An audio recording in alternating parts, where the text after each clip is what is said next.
तर या महाराष्ट्राचा सत्यानाश केल्याशिवाय हे लोक राहणार नाहीत. संभाजी महाराज त्यांच्या कारकिर्दीमध्ये एकही लढाई ते हरले नाहीत.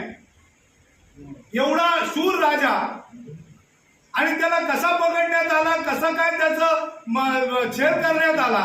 आणि खास करून सुर्वे साहेब, मला ठणकावून सांगावं असं वाटतंय, मनुस्मृती मी वाचलेली आहे. संभाजी महाराजांवरचा जो अत्याचार केला तो जसा जसा मनुस्मृतीमध्ये लिहिलेला आहे, बहुजनाचे नखं छाटली पाहिजे, त्याची जीभ कापली पाहिजे, त्याला टोचलं पाहिजे, त्याला मीठ लावलं पाहिजे, अशा पद्धतीने शिवाजी महाराज संभाजी महाराजांचा खून त्या ठिकाणी केला.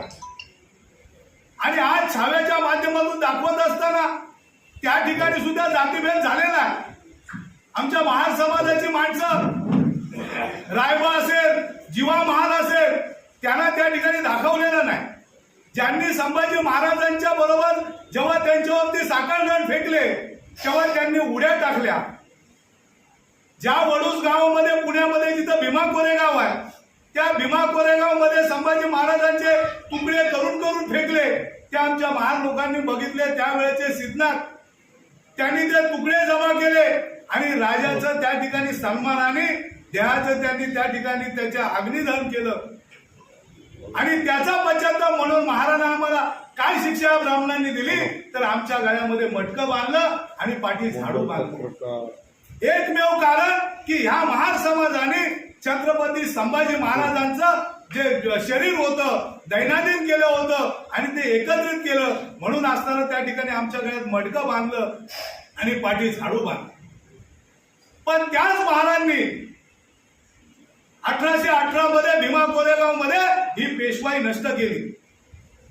आणि पेशवाई नष्ट करून एका महाराणी 56 लोकांना त्या ठिकाणी कापले. म्हणून ती म्हण निघाली की असे 56 आले पाहिजेत.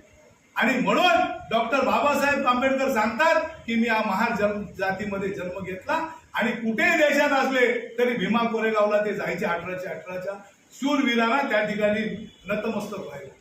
आणि म्हणून ज्या पद्धतीने चंद्रकांत पाटलांनी सुद्धा असंच मराठ्यांच्या विरोधात, बौद्धांच्या विरोधात, संभाजी महाराजांच्या विरोधात आणि बाबासाहेबांचे वक्तव्य केलं, त्यावेळेस पुण्यामध्ये आमच्या भीमसैनिकांनी त्याचे डोळे फोडण्याचं काम केलं. त्या ठिकाणी शाई त्याच्या डोळ्यावर फेकली आणि अर्धा तास तो बेशुद्ध पडला. तीच वेळ आता आलेली आहे. जर का हा प्रशांत कोरटकर, मी माझं जाहीर आव्हान आहे, पत्रकारांना आव्हान आहे की त्याच्यात हिंमत असेल तर त्यांनी मुंबईमध्ये येऊन दाखवावं.